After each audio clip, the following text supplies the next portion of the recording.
welcome to today's video. We're going to do a book unhaul.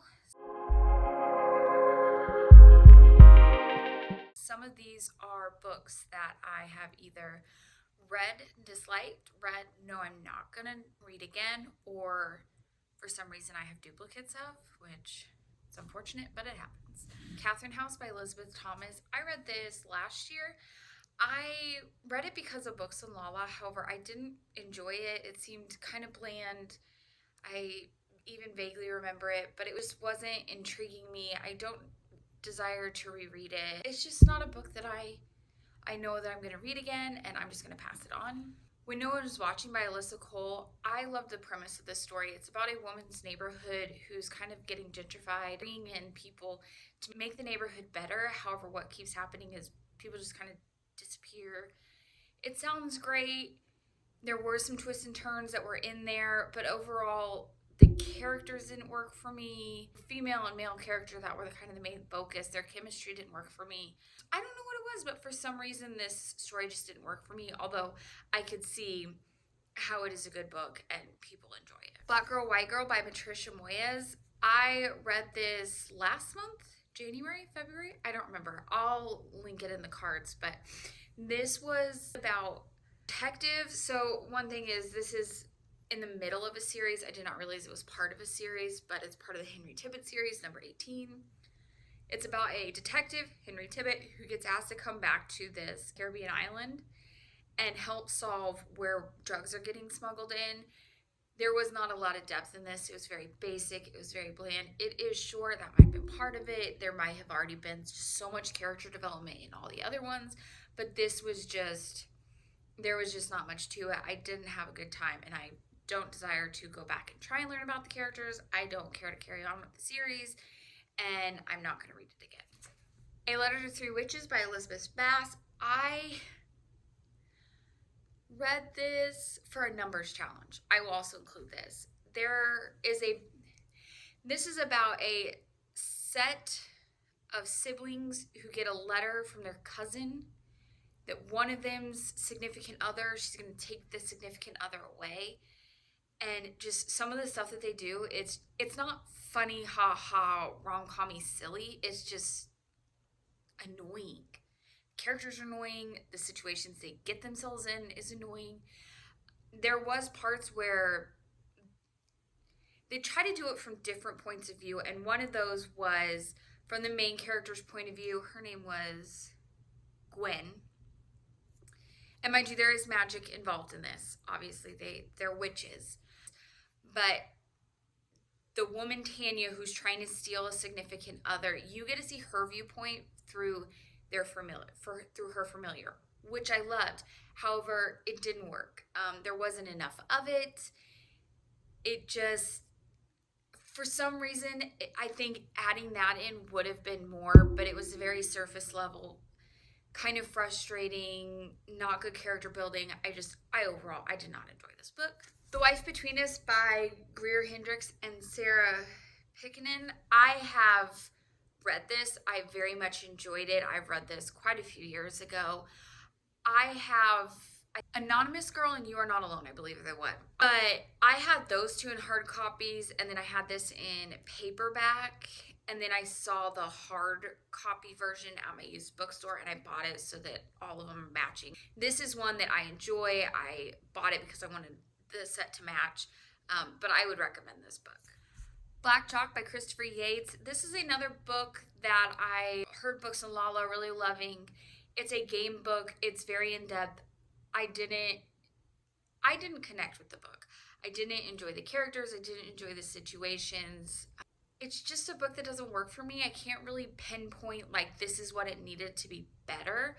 I don't know if maybe I'm just not a huge fan of the game situation. I do want to read If We Were Villains, which I've heard very popular things about, and see if maybe that. I've read Hyde, which I thought was not like fantastic, but I didn't dislike it. I don't know if it's the premise of what it is or what exactly didn't work for me, but for some reason I didn't enjoy this, and I do know it is lower rated, so I might not be in the minority on that. Gabriel Hounds by Mary Stewart. So I went to Colorado, and there was one of the independent bookstores. There was a blind date with the book. So I picked one up. It's like a used and new bookstore. This was in it. It was cute. It was a fun experience. However, I'm never gonna read this. I'm not even curious. So I'm just gonna pass it on. Lullaby for Witches by Hester Fox. This is a book that I have not read yet. Somehow I have a duplicate of when they shipped it to me. They shipped me two. I guess I accidentally ordered two.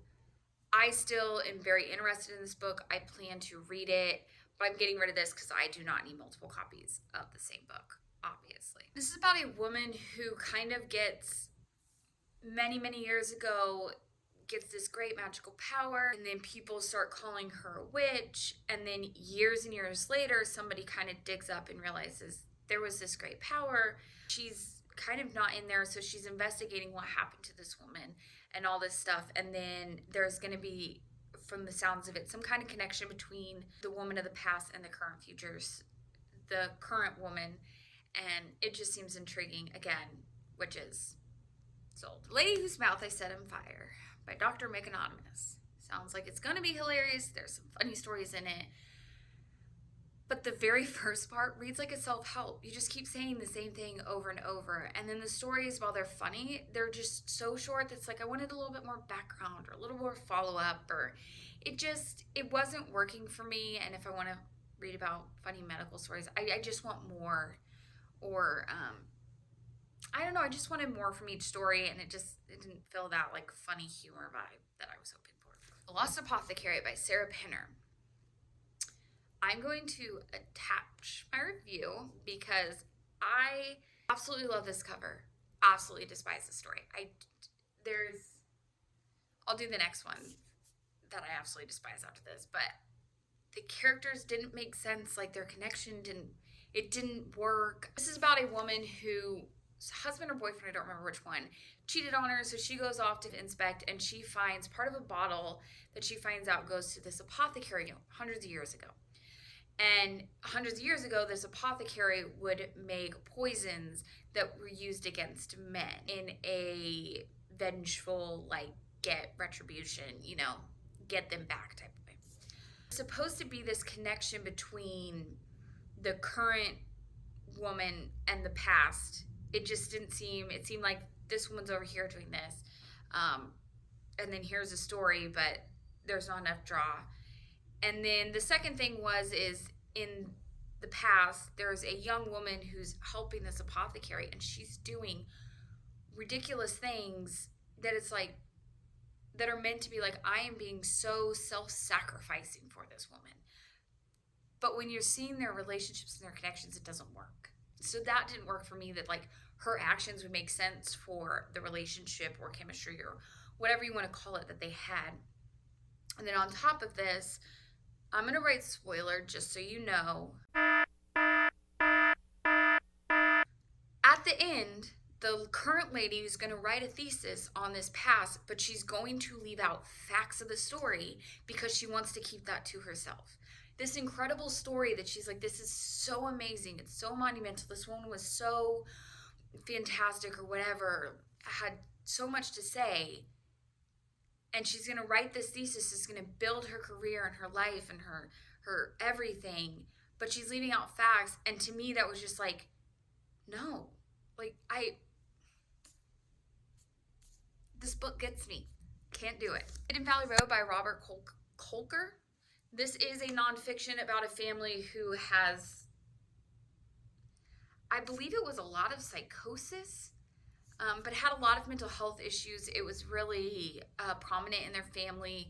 A lot of things were done hidden. It was a good book. There's nothing wrong with it. It's just not something I'm going to go back and reread a lot or reread again. I did get this used from the bookstore, and I'm just going to give it back to him because good story, don't intend to read again. 56 Days by Ryan Catherine Howard. This is the other book that it gets me. It gets me in a little bit different way. So this is pandemic related. So it's 56 days before the pandemic, during the pandemic, and all of that kind of things. Lockdown specifically. You go back in the past and you learn about these couples 56 days ago who have moved in, who didn't know each other, moved in. Then the pandemic hits, they get quarantined together. And then you go into the future and you see what's happening now, an investigation of something has happened at this place. What mainly bugged me was they would go from, for instance, the characters in the past, the male and the female point of view. They go from the female's point of view and you'd learn about the story. And then you'd go up and you'd get to 30 days with the female. And then the next chapter you go back and it'd be 50 days with the male. And so you go back and almost essentially read the chapter you read 10 chapters ago in the female's perspective, now in the male's perspective. And that didn't work for me. It felt like too much overlapping, too much duplication. I felt like if you wanted to go do that and make that timeline very mixed up, you could have done that, but what you needed to do was just not, like, you had the same conversations and all those lines were saying, it was too much repetition, and that could have been done differently, and that would have been better for me, but I just did not enjoy this. Those are 12 books that I intend to get rid of. Those sold at my used bookstore. I'm sure I'll be replacing them with new books at the used bookstore, but those are the books that I plan to get rid of. I'll link any reviews that I have, and thanks for watching.